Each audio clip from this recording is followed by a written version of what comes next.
If you're a Windows fan, you don't need me to tell you that today is the start of the Microsoft Build Developers Conference. But if you are a true Windows fan, you don't need me to tell you that this kind of generic looking campus is Microsoft headquarters. We came here a week before Build to talk to Microsoft CEO Satya Nadella, look at the demos that are going to happen in his keynote, and basically get the scoop on what's next for Windows and what's next for Microsoft. Nadella recently reorganized the team that makes Windows, so I wanted to know, how important is Windows to Microsoft now? What even is Windows? We built operating systems all our life.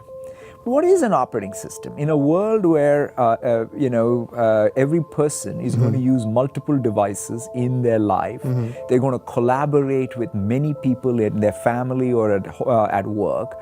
What does it even mean to build a platform? We had to confront. I mean, we are the Windows company after all. Right. And so to be able to say, well, Windows and multi-device experiences are not at odds. In fact, let's make every Windows application a multi-device application is something we're going to talk a lot about. Right. It's all about being able to recognize that every Windows user also happens to have, in many cases, or in all cases, a phone as well. Right. So that means they already have multiple devices.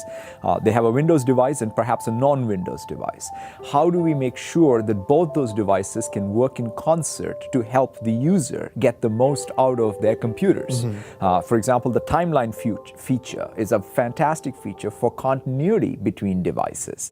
My takeaway from what he just said about Windows is not that Windows is going away, because of course Windows isn't going away. Instead, I think Microsoft is going to stop trying to turn everything into Windows. The better plan, the new plan, is they're going to try and make everything that's already out there work better if you happen to have a Windows device around. There is a bit of Windows news at Build, but I also wanted to talk to Nadella about AI. We are moving from celebrating AI breakthroughs to really now saying, how can we celebrate AI being deployed everywhere? Xiaomi, for example, built a device using our cognitive capabilities, both speech recognition and machine translation. Chinese travelers worldwide are going to be the largest population of travelers. Just imagine if they could have a far-field device that's just there in their pocket and they can just put it in front, and the two of us could be conversing, one in Mandarin and the other in English, and in real time have language translation. Sure. That's a real application of AI. The DJI drone, where you now have a drone that's flying over oil pipelines, and what we did was we have a machine learning model which can recognize any breaks in the pipeline that's been downloaded to run on the DJI drone itself. That means Azure Edge is in the DJI drone. That's an example of it. All this talk about AI can be really abstract. It's hard to get your hands on it. And so Microsoft took us to a place where they actually take this AI and turn it into real stuff. And it's called the Batcave, because that's a cool name. Anyway, this is where they demo all of the stuff that they're creating to use in their keynotes. And this is it. Hey, Dieter, thanks for joining us. I think probably the best way to show you what we're going to be talking about is just to have you join the meeting with me. Okay. Are you down for that? Yeah, I love meetings. I have so many of them. I'm glad you still have positive feelings about your meetings, even with so many. Microsoft showed me a demo of a futuristic computer meeting. There was a prototype 360-degree camera that recognized me and greeted me when I walked in the door. It provided live transcription of the entire meeting, and it could also do live translation, but I didn't get to see that.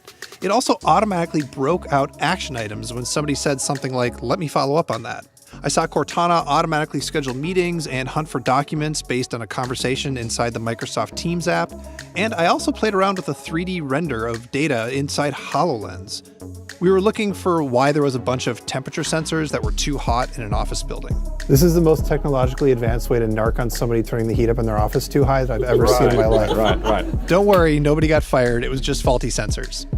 The neat thing about this demo is that although it's not real for users yet, it's all built on AI technology that Microsoft has already made. So it's not some kitchen of the future thing. It could actually happen for regular users really soon. But AI isn't always about whiz-bang features. It also has potential to be really dangerous. Just look at how Facebook's algorithm has gone haywire for the past year. How is Microsoft going to prevent that sort of thing from happening? What sort of responsibility do you have to build protections into the AI capabilities you're providing to developers such that it won't cause like completely insane sideways effects? I mean, I would say, in fact, we have a very broad responsibility as tech companies and tech platform companies in particular. I think when I look at it, there are three principled issues, or three issues on which you have to have strong principles guiding you. Okay. One is on privacy. Fundamentally where the world is going is you got to recognize that privacy is a human right and that you need to treat it as such. Second, you have to treat security and cybersecurity as something that is important for everyone. And third, you have to really not just ask what can computers do, but you should ask what should computers do. Right. So those are the three issues. Yeah, well, I guess the core of the question is how much, when you start allowing people to build on top of the AI, how much of that responsibility falls on you to limit their capabilities, and how much of it do you think is just like encouraging, people to not be terrible when they start making their apps? I think that, having been in this platform business for all the years at Microsoft, I think the key is for us to be able to guide people to make those design choices. I mean, take good UI, right? Yeah. We've always had books that we would always read about what does it mean to create good UI. Yeah. I think we all now have to start reading what does it mean to create good AI. And good AI is not just the technology frameworks, it is also the ethical principles that guide good AI. And I think that that's where we have to start.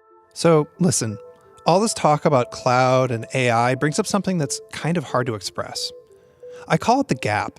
It's the gap between what a company is promising is coming and what you're using every day. It's the gap between what Microsoft could have been and what it's become. Microsoft in 2018 is a lot more like IBM than it is like Apple. They're just doing different things now, and I get it. It's frustrating, and maybe it's even a little bit sad.